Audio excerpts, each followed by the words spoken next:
Part 1. The story people don't tell. They say the forest keeps what it's owed.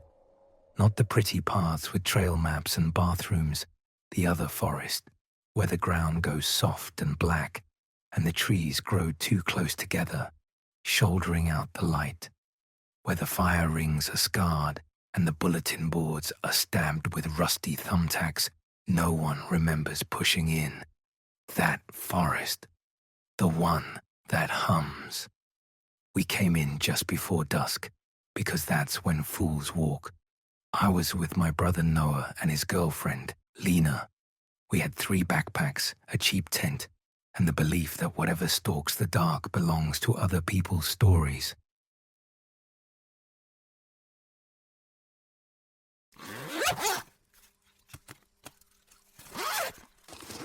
Noah piled wood. Lena lit the first flame. I set a pot on the grate and pretended I wasn't watching the tree line. There was a sign at the entrance, weathered grey, a warning half peeled. Restricted. Campsites, 11 to 17, closed. We laughed because we weren't superstitious, just broke. Site 13 was open. If something wanted us, it had our address. By full dark, the fire settled into a steady, orange heartbeat. We traded ghost stories like kids trade candy. When it was my turn, I said, "Do you want the one about the ranger who vanished? Or the one about the guy with 2 heads who steals campers?" 2 heads, Noah snorted.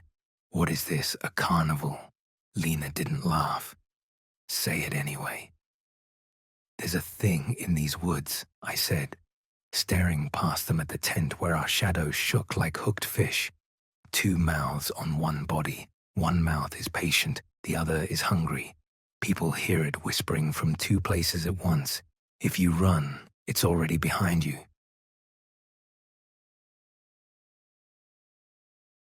We ate in silence after that. The fire spit sap and the night thickened like old blood. I told myself I didn't smell rot. Around midnight, a branch cracked near the pit toilet, then another, closer, deliberate, heel, toe, weight.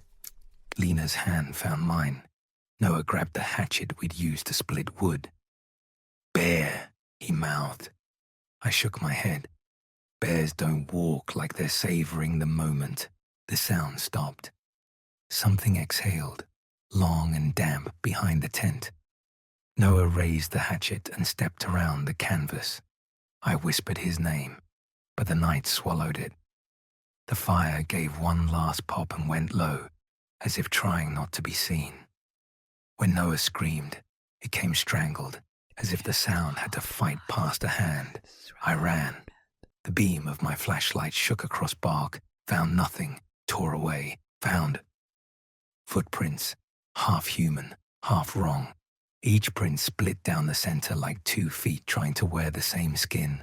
The trail circled our camp twice, then broke for the trees. Lena stood frozen, eyes huge, lips gray. "Noah," she called. "Noah." Something answered from everywhere at once. "Leave." "No, stay." We backed toward the car, dragging the tent stakes loose with our heels because we were done pretending we could sleep here. But when I turned the key, the starter clicked, and the dash stuttered, and the night leaned in until it had our breath. On the hood, traced in ash with a fingertip, a face looked up at us, a face split perfectly in half, one side smiling like a host, the other screaming until the ink of the forest ran out. "Ranger station," Lena whispered. "Now." We left the car and ran along the road, following the reflectors that blinked like sick fireflies. The forest paced us, just beyond the ditch.